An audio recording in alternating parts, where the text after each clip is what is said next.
Shalom to everyone. Barachot habaot, barachim habaim. To some of you, boker tov. To others, tzaharayim tovim. And to yet others, like myself, living in Yerushalayim, erev tov. I am so grateful to be back with all of you, with IJS. Thank you, Josh and Adi and Mark, for inviting me to return. It is always a source of gratitude and excitement. So what I'd like to do before sharing a teaching, which will then prepare us to go into our sit, I'd like to invite everyone as we bring different parts of ourselves together in this sacred space, this sacred time, and with each other to share 3 breathing cycles together. And I invite us also to consider that when we are taking a breath, we are actually receiving breath. And we are receiving nishmat chayim.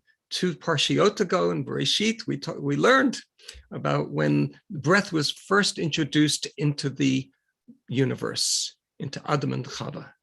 And then as we receive, we're receiving potential, all the kochot to really be our better selves, to really live b'tselem Elokim, in the image of the Creator.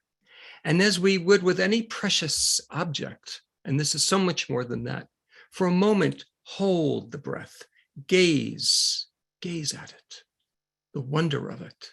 And then it's time, because we don't own it, with gratitude, to move in, to lean, to drop into that space and return it. So let us share as we bring mind, body, heart, and soul together within ourselves and with each other. Let us share 3 cycles together.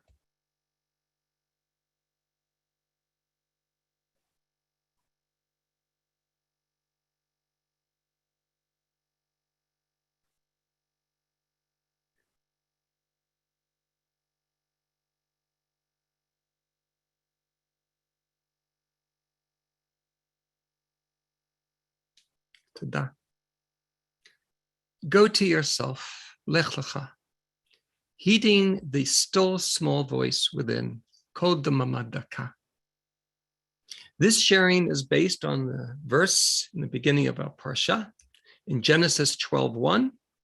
And Hashem said to Avram, go to yourself, away from your land, from your birthplace, and from your father's house, to the land that I will show you. V'yomer Hashem el Avram, lech lecha, me'artzecha, u'mimoladatecha, u'mibeit avicha, el ha'aretz asher ar'eka.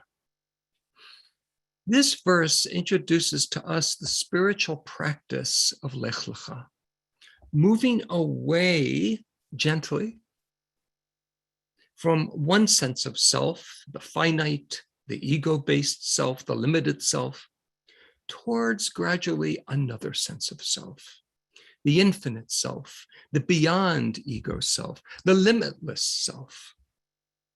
Encountering this higher and magnificent self occurs when we hear and then heed our internal kol damamad daka, beckoning us, inviting us, and guiding us to that sacred space where the divine presence, the Shekhinah, resides, manifests, and reveals herself. We simply cannot traverse this territory on our own. We need to be shown. The Lech Lecha journey brings us to the very core of our authentic and true being, which is really much of our practice, our mindful practice. It is indeed an encounter, a mifgash, we say in Hebrew, with the divine, that wondrous expression of our Creator within each one of us, our soul, our spiritual center. And for this incredible and meaningful journey to become possible, God created us in such a way that we are unable to take possession of the mysterious map showing us the way without first becoming aware of the kol damamad daka. At that moment, the trajectory will bring us to where we need to go, where we actually yearn to go. The Lubavitcher Rebbe, Rabbi Menachem Mendel Schneerson, may the memory of a tzaddik be for a blessing, asks in a talk on Shabbat Lech Lecha in 1989, what drives a person to leave his land, his aretz, his birthplace, his moledet, his father's house, Beit Av, for an unknown destination? Yet driven we are in search of something more than what our parents, teachers, community, indeed our very nature have to offer.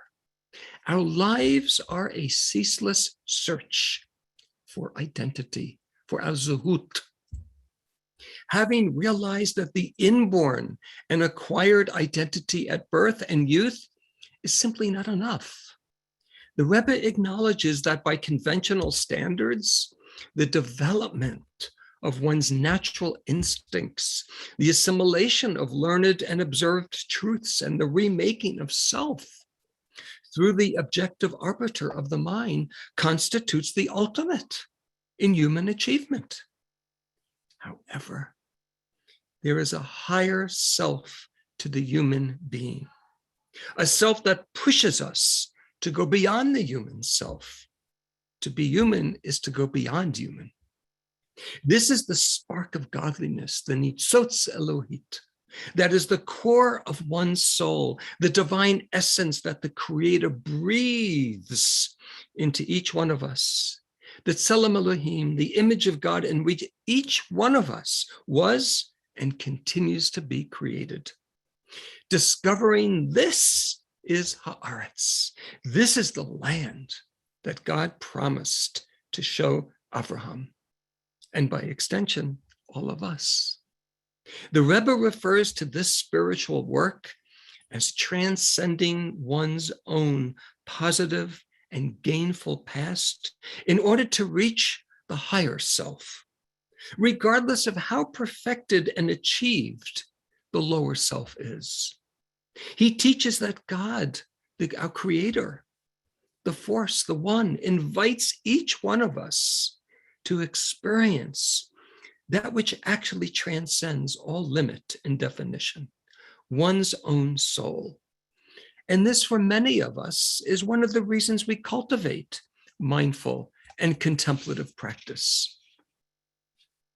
I would like to suggest, I believe, that what the Rebbe is suggesting here is an answer to the question, what constitutes how we define ourselves? When we gaze into the mirror of our identity, what do we see?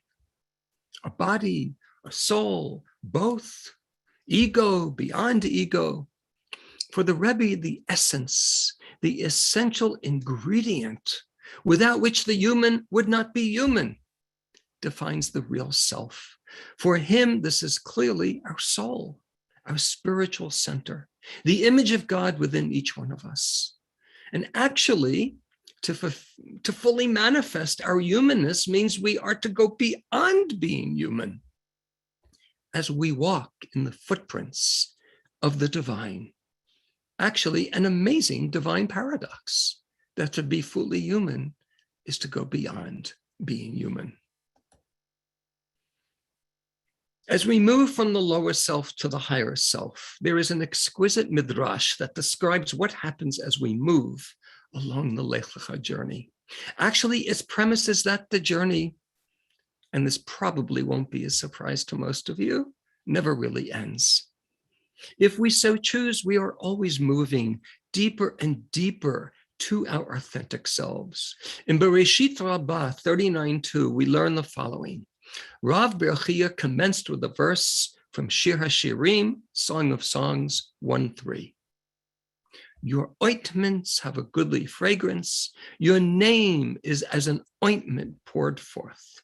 L'reach shemanecha tovim, shemen turak shemecha. What did Avraham resemble? He asks, a vial of perfume, closed with a tight-fitting lid and lying in a corner, so that its fragrance was not disseminated. However, as soon as it was shaken up and the lid removed, the beautiful fragrance spread out into the world. Similarly, the Holy One, blessed be He, said to Avraham, Lech Lecha, travel from place to place, and your name will become great in the world. Va'agadla shemecha. We see here, Chevra, that as we move, as we travel inwardly and discover our internal being, the soul within us, as we open up that hitherto closed part of ourselves, we release a beautiful fragrance into the world. Each one of us has as our own particular unique fragrance. Each one has our own. But unless we are willing to shake ourselves up and open the vial containing it, we are limited in how much beauty we can truly bring to the world. Hence, the spiritual practice of moving towards our true selves, the Lech Lecha practice, embodies the potential to beautify the world, to enhance the world. And because this work is difficult at times, it brings as well compassion to the world. In conclusion, Philo, a Hellenistic Jewish philosopher who lived in Alexandria, Egypt, wrote in on Avraham 71. Avraham was a Chaldean from Ur-Kasdim, living in ancient Mesopotamia, until opening the soul's eye from the depth of sleep, he came to behold the pure ray in place of the deep darkness. And he followed that light and perceived what he had not seen before, the one who guides and steers the world, presiding over it and managing its affairs. What we see here is the expression of a hit-olavut, an arousal, an awakening in English. This may be a physical and or spiritual awakening. And as we prepare ourselves to move into our quietude, into our contemplative, meditative sit together, I ask you, and perhaps you may want to focus and visualize this through our sit. Have you ever felt that for a time you may be living in a dark space, a space of slumber, lacking movement? I have. And then at an unexpected moment, there is a rustling within, even an agitation, and this rustling wakes you up to an insight, to a perspective, to a feeling that is fresh and new. And this significantly affects your decisions and your behavior, your very life. Indeed, this is a waking up of sorts. Yet another reason why we practice, to wake up as the dawn of a new light begins to cast its rays on your life journey. May we bless each other to find that peace within us that defines each of us as an active and aware participant in our own unique, magnificent life journey. As we follow our spiritual compass and heed our kol d'mamad daka, as we honor the Lech Lecha call within, remaining faithful to it and manifesting it. And may we encourage, inspire, and support each other to heed their own unique individual Lech Lecha call as well. Let's sit together. I invite you to receive, hold, and return breath as you feel the energy move from above to below, from below to above, and explore. Be the curious explorer, as John Kabat-Zinn says, drop in.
And as we are moving into our closing minute together in our sacred gathering, let us, as we began, conclude together and share 3 breathing cycles. And perhaps this time we may visualize that when we are receiving breath, we are hearing the kol d'mamadaka, bidding us to practice the Lech Lecha. And then as we hold and gaze at the practice, imagine how wonderful it is to be able to do this, to discover and explore our inner selves. And then as we return the breath, we may feel that we're taking that next step forward, releasing that beautiful fragrance, our unique fragrance, into the world. Let us then, together, 3 cycles.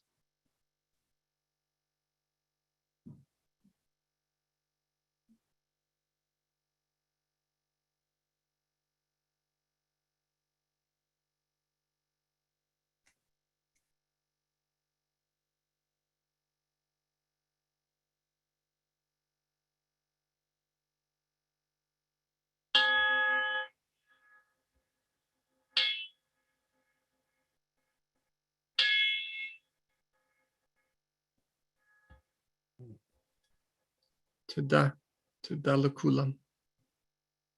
Thank you, Yiscah. We're going to continue with Q&A and reflections in a moment. And so invite you to stay on for that. We're going to give those who are saying Kaddish for loved ones an opportunity to do that right now.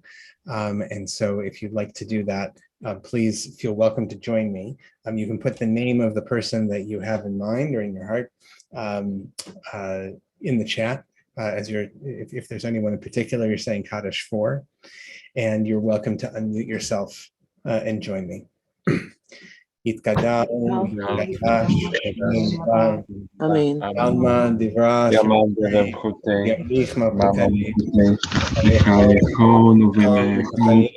יתגדל ויתקדש שמי רבה, ועלמא דיברה קירותי וימליך מלכותי, חי יכונו ביום אחרון ובחי את כל בית ישראל בעגלה ובזמן קריב, ואמרו אמן. יש שמי רבה מברך לעלם ועלמי עלמיה, וישתבח ויתפאר ויתרומם ויתנשא ויתהדר ויתעלה ויתעלה שמי דקדושה בריחו, ועלה מן כל ברכתה ושילתה תסבכתה ונחמתה למחצה מירם ועלמה ואמרו אמן. שלמה רבה מן שמיים חיים עלינו על כל ישראל ואמרו אמן. עושה שלום ממעורב, יעשה שלום עלינו ועל כל ישראל ואמרו אמן.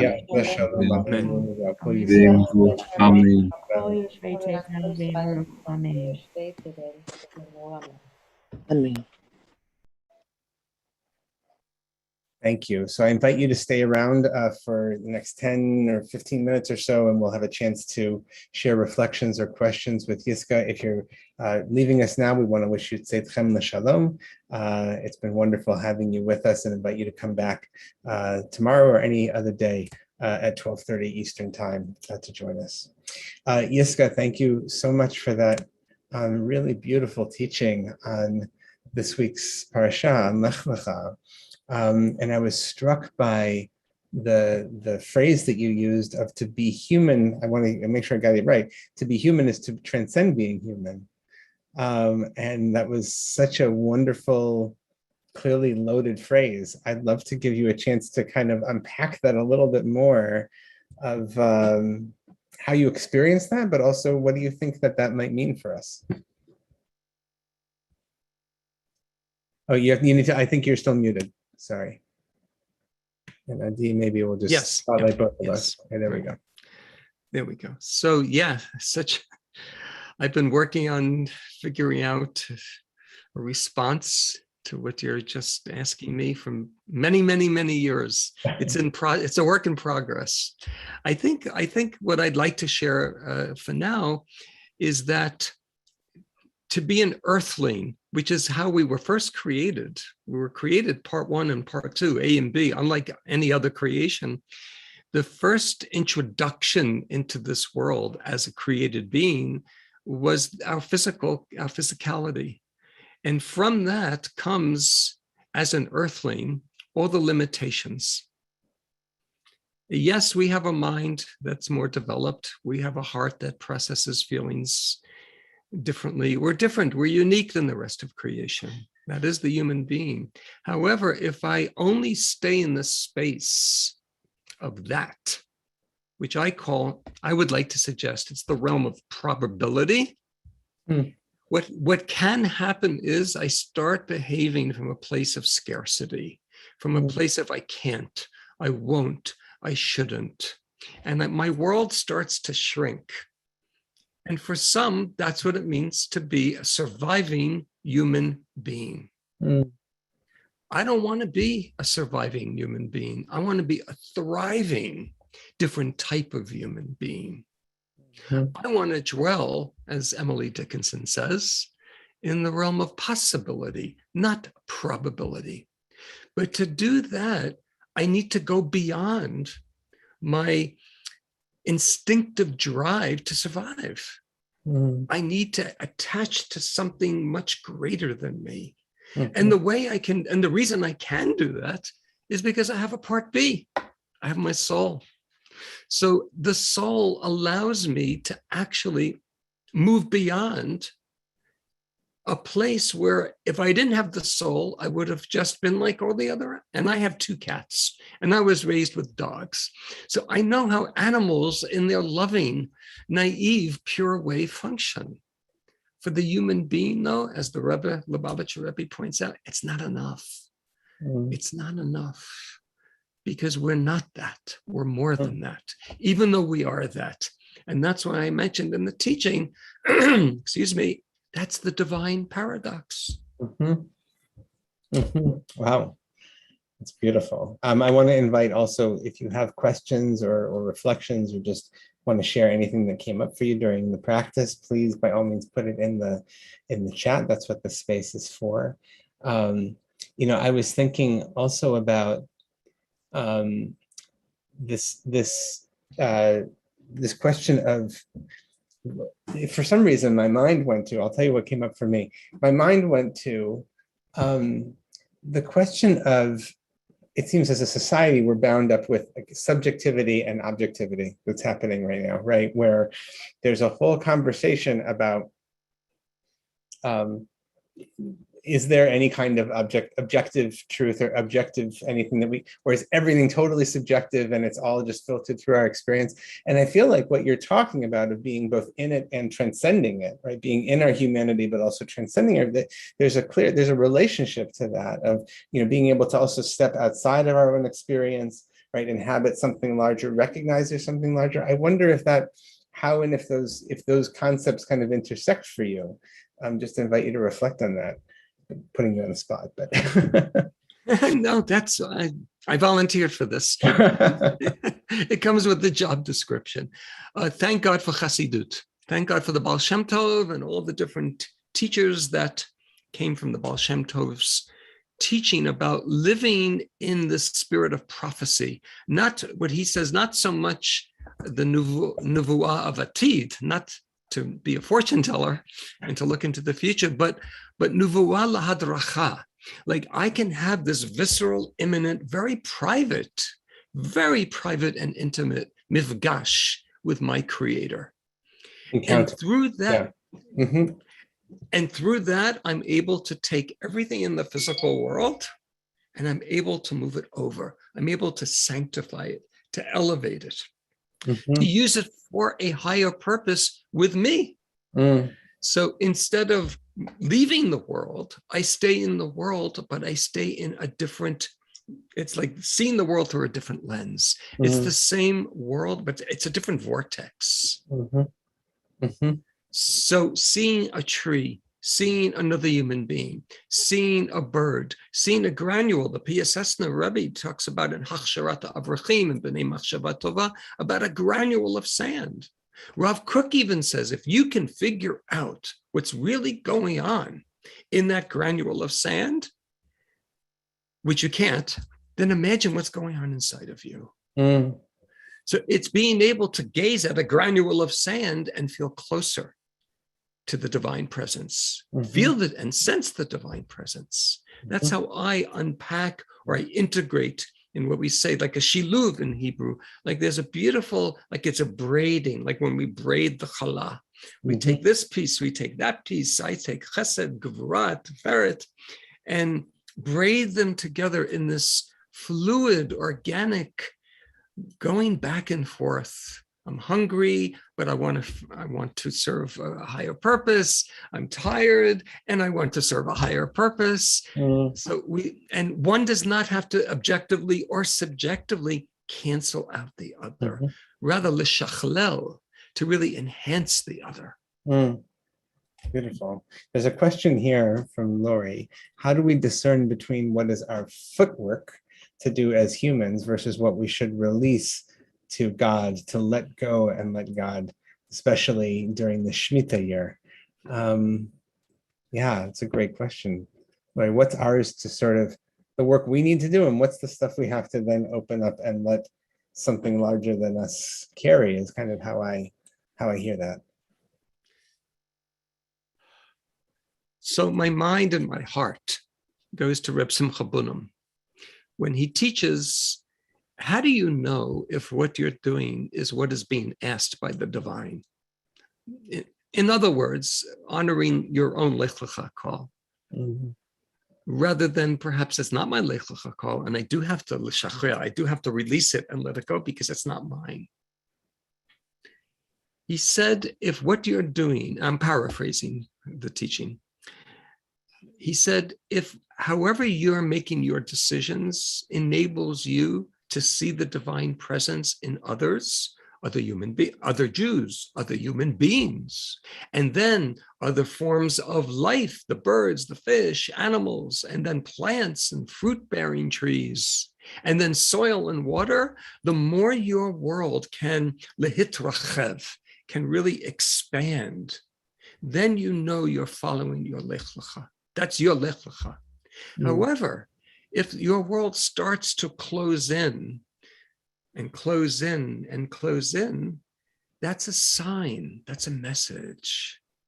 Without it being violent, without it being forceful, it's out of divine compassion that Yiscah, this is not your Lecha. This is somebody else's. And actually, Rav Kook teaches about the maslul miyuchad. Each one of us has our own maslul, our own path. And it may be incredible for you, Josh. Like that's your maslul. If I try, though, that same maslul, it's not going to work for me. Your maslul opens you up. That same maslul for me may close me down. And I coined a phrase when I teach to this, it's spiritual theft. I honor your maslul because the Creator gave it to you, not for me to take it, for me to honor it. And in that way, we can be part of each other's maslul, each other's Lech Lecha path. Beautiful. Yeah, and just to translate, maslul is right, a path, a pathway, right? And yeah, it's a beautiful way of putting it. That's great. I want to, and somebody just chimed in, right? The wonderful quote from William Blake that many of us know: to see a world in a grain of sand, and heaven in a wildflower, hold infinity in the palm of your hand, and eternity in an hour. Of course, beautiful. It's beautiful. Wonderful. If anybody else has the last call on any questions that you have, I mean, there's so much Torah here, Yiscah, that you are just exuding clearly. It's beautiful. It's so wonderful to be in your presence and to be able to soak in your teaching here. Really wonderful. I want to say thank you, and again say thank you to everybody here for joining us today and making this community as you do every day. And if it's your first time, to give a special shout out, and please, to come back tomorrow or whenever. And let me throw in one more thing, because I know I see a lot of regulars. If you haven't already, consider reaching out to a friend who you think might benefit from this or might be interested, and say, I've been doing this. Why don't you, I'd love to have you try. Come along, I'll be there. Because this is a wonderful gift, this community that we have. And so just encourage you to, you can make any day a Bring a Friend Day. We'd love to have that. Wonderful. Thank you so much. Lahitra Oath, we'll be seeing you, everybody. Thank you so much. Okay, bye-bye.